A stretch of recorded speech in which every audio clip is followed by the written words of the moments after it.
पासून आभार मानतो।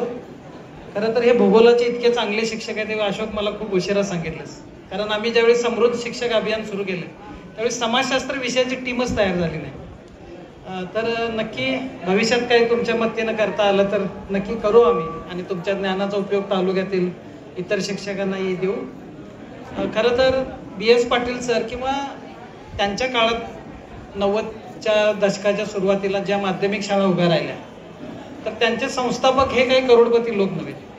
केने सरांसारख्या हलाखीतून शून्यातून विश्व निर्माण करणारी ही सगळी माणसं आहेत। आणि अशा शाळेत ज्यावेळी नोकरीला लागले BS पाटील सर असतील, आमचे ND सर, त्यांचे जुने सहकारी, आत्ताचे सुद्धा सहकारी, तर इमारत नाही, शाळेत अनेक सुविधांची वानवा आणि अशा कठीण परिस्थितीवर ते सगळं उभा करावं तर संस्थापकांच्याकडे फारसं काही नाही।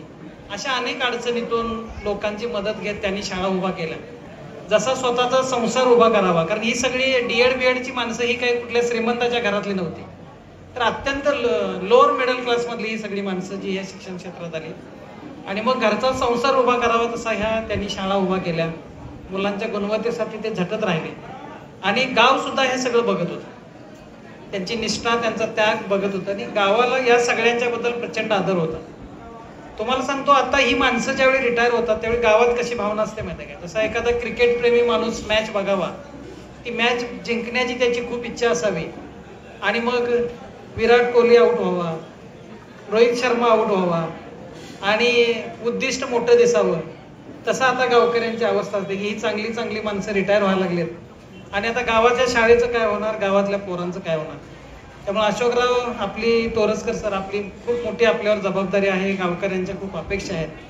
BS पाटील सर असतील, ND सर, त्यांचे जे सहकारी आहेत, त्यांनी जे मुलांच्या गुणवत्तेसाठी काम केलं ते पुढे नेण्याची तुमची जबाबदारी आहे, ते तुम्ही पार पाडाल अशी विश्वास या ठिकाणी व्यक्त करतो। शाळेचा पट कमी व्हायला लागलाय ही खरी गोष्ट आहे, कारण भारतात शहरीकरण, लोकसंख्या नाही कमी होत, शहरीकरण वाढायला लागले, लोक रोजगारानिमित्तानं शहरात जायला लागलेत आणि त्यामुळे खेड्यात पट कमी व्हायला लागलाय आणि मग अनेक माध्यमिक शाळा पटासाठी वेगवेगळ्या क्लुप्त्या करतायत। बरेच जण सल्ल्यासाठी येतात माझ्याकडे, मग त्याच्यात सेमी इंग्रजी सुरू करणं, आता तो पॅटर्न जुना झाला, त्यामुळे आता CBSE सुरू झाले, तर CBSE पॅटर्न सुरू करतायत। निवासी शाळा जर तुम्ही बोलला तर ते सुद्धा आता मला 4-5 मुख्याध्यापक भेटून गेलेत की आम्ही असं असं करतोय। ते करत असताना एकच विनंती आहे की आता बरेच जण निवासी शाळा असे काढतायत, म्हणजे मला ते बाहेर त्या पोरांच्या चड्ड्या वाळत घालायला जागा नसते, पण आज ती पोरं कशी राहत असतील असा प्रश्न पडतोय। त्यामुळे त्या निरागस मुलांच्या राहण्याची, जेवणाची खूप चांगली व्यवस्था आपल्याकडून व्हावी अशा पद्धतीची निवासी शाळा तयार करा की मुलांचा सर्वांगीण व्यक्तिमत्वाचा विकास होईल। केवळ पट वाढणे हा उद्देश नसावा, तर त्या मुलांचं संगोपन, कारण ते आई वडिलांच्या पासून दूर तुमच्याकडे येणार आहेत, तर त्या सगळ्यांना आपण सर्वांनी प्री प्लॅन करावा या दृष्टीने मी आपल्याला एक न विचारता सल्ला देतोय, कारण मी मुलांच्या विषयी जरा खूप संवेदनशील असणारा माणूस आहे। तर त्या दृष्टीने आपण अशा शाळा आपली वाढवूया।